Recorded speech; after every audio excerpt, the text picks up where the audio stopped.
Assalamualaikum warahmatullahi wabarakatuh. Hello everyone. Let me introduce myself. My name is Ali Asalia Rahman. I'm from grade 11 TKJ 2 SMKN 1 Sakanapun. Okay. Today I wanna share a bit about programming algorithm, pseudocode, and flowcharts. Okay. So let's get started. So, what is a programming algorithm? A programming algorithm is a sequence of logical steps designed to solve specific problems systematically. These steps serve as instruction for the computer to perform tasks such as processing data or display information. With the right algorithm, application run faster and more accurately while avoiding unnecessary errors.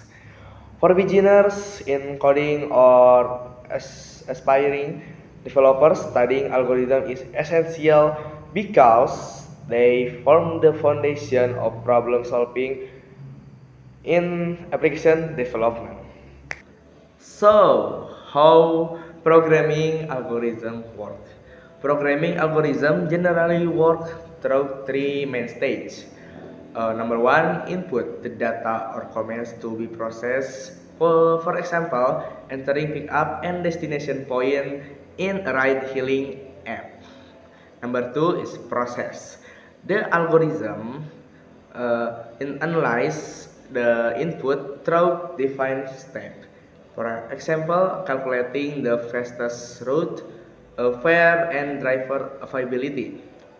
Number three is output, the expected result provided by the system. For example, driver's detail, vehicle type, fare, and estimate arrival time. Algorithm enable this process to be executed automatically and efficiently, thereby saving time and ensuring accuracy. Different applications require different algorithms depending on their purpose, the data involved, and the complexity of the task. Next, types of programming algorithm. First, let's talk about recursive algorithm. A recursive algorithm works by allowing a function to call itself, breaking down a problem into a smaller parts until it reaches a simple base case. This method proves effective for tasks that are repetitive or hierarchical in nature. For example, in an e-commerce site, when you search for men's sports shoes, the system filters step by step from men to men's shoes and final to sports shoes. Next, we have sorting algorithm. Sorting algorithm arrange data in a specific order, such as ascending or descending, to improve efficiency. Common types include bubble sort, which compares and swaps element repeatedly; merge sort, which divides data, sort it, then merge it back; quick sort, which use a pivot to partition data into smaller groups. A simple example is sorting product price in an online shop from lowest to highest. Sorting algorithm enable the system to organize data quickly and accurately. And then searching algorithm. A searching algorithm is used to find specific data like keywords in a search engine or products in an online store. The linear search algorithm checks elements one by one until a match is found. The linear search algorithm operates on sort data by repeatedly dividing it into two parts and narrowing the search range. The hashing algorithm uses a hash function to quickly locate data through an index. Okay, after that, a greedy algorithm. Greedy algorithms select the most optimal step at each stage in order to reach a solution. A common example is in map application, where it selects the fastest route at every intersection until the destination is reached. Next algorithm is backtracking algorithm. Backtracking tries different possibilities and goes back if the path fails. For example, in Sudoku, the algorithm places a number. If it doesn't fit, it backtracks and tries another option. And last algorithm is randomized algorithm. A randomized algorithm use a random choice to improve efficiency and avoid predictable patterns. A simple analogy is shuffling the cards, where randomness creates a fair and efficient process. The next topic is function of programming algorithm. For developers, algorithms serve several key functions. They organize code structure, making it more logical and easier to maintain. They optimize program performance, particularly when handling large or complex datasets. They reduce code duplications, simplifying maintenance. They improve scalability as applications grow. They help minimize bugs and errors, ensuring stability. For users, algorithms provide clear benefits. Yeah. They make process faster and more efficient. They personalize experience such as recommendation on streaming apps. They improve search accuracy with more relevant results.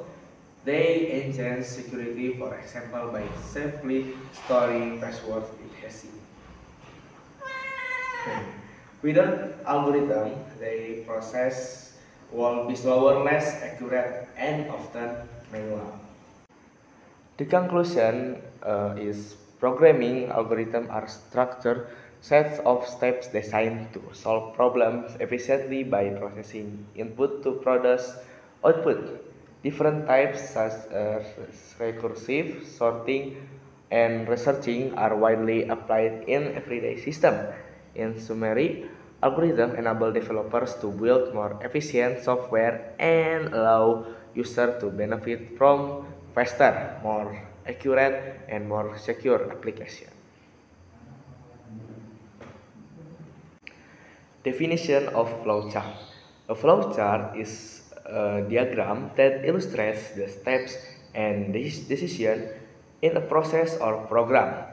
Each step is represented by a symbol and connected with arrows that clearly show the flow. Flowcharts help simplify a process, minimize misinterpretation, and bridge the gap between technical and non-technical understanding. The types of flowchart. There are five main types of flowchart. 1. Document flowcharts. Trace the flow of document or from including how reports are processed, recorded, and stored. Number 2. Program flowchart. Detailed programs, procedures, and is divided into program logic flowcharts and detailed computer program flowcharts. Number 3. Process flowchart. Commonly used in industrial engineering to analyze and refine procedures. Number 4. System flowchart. Show the overall stage and workflows of a system, outlining the sequence of each procedure. Number 5. Schematic flowchart. Similar to a system flowchart, but includes symbol and illustrations such as computers or equipment to ease understanding for non-technical readers. The next is flowchart symbols. Flowchart symbols convey different meanings and serve distinct functions. Here are the most common ones. Number 1 is flow arrow. connects one symbol to another shows the direction of the process. Number 2 is on-page reference, marks a connection to another point within the same page. Number 3, off-page reference, indicates a connection to another page. Number 4, terminator, represent the start or end of process. Number 5, process, show a specific steps or activity being executed. Number 6, decision, illustrates a branching point that requires a choice, usually yes or no. Number 7, input and output, represent data entry or information output. Number 8, manual operation, indicates a step done manually, not by the system. Number 9, document, show a document generated in the process. Number 10, predefined process, refers to a sub-process or procedure defined elsewhere. Number 11, display, represent output displayed on a screen.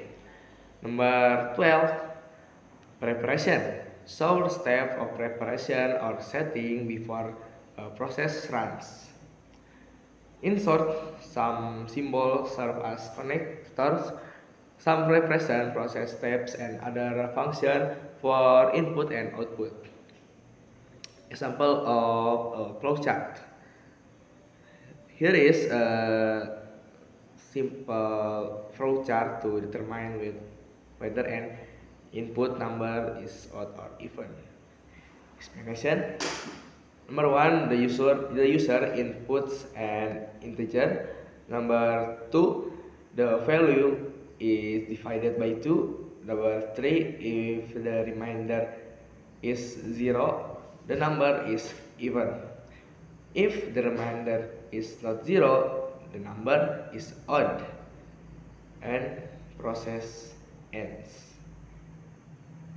The conclusion is a flowchart describes a program steps clearly by using symbols, thereby facilitating the explanation of process and the communication of program logic to others. Definition of pseudocode. Pseudocode is a simplified description of an algorithm written in plain language rather than strict programming syntax. It is not considered a programming language because it doesn't follow specific or fixed writing rules. Pseudocode is generally written before coding to provide a clear picture of how the program will flow. The function of pseudocode serves as a documentation tool, simplifies translation into programming language, help generate ideas without worrying about syntax, supports easier application development. Pseudocode notation. Input indicates the process of entering values into a variable. Output indicates the process of displaying results.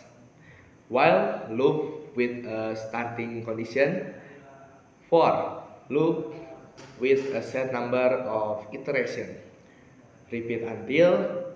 Loop with an ending condition. If then else. Decision making based on condition. Tips for writing pseudocode. Pseudocode should be written clearly and logically. First, write it specifically and consistently. For example, by using uppercase for comments like if, else, and then. Second, apply indentation even though it is not mandatory, as it helps readability and it's essential in some language such as Python.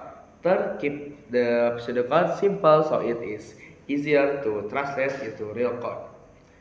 The structure of pseudocode in general, pseudocode consists of three parts. The title shows the name of the algorithm. The declaration contains variables or constant used And the algorithm section describe the step or comments including conditional, loops, and operation. Alright, that's it for my presentation. Thanks for watching. I hope you get something useful from this. And yep, see you next time. Bye.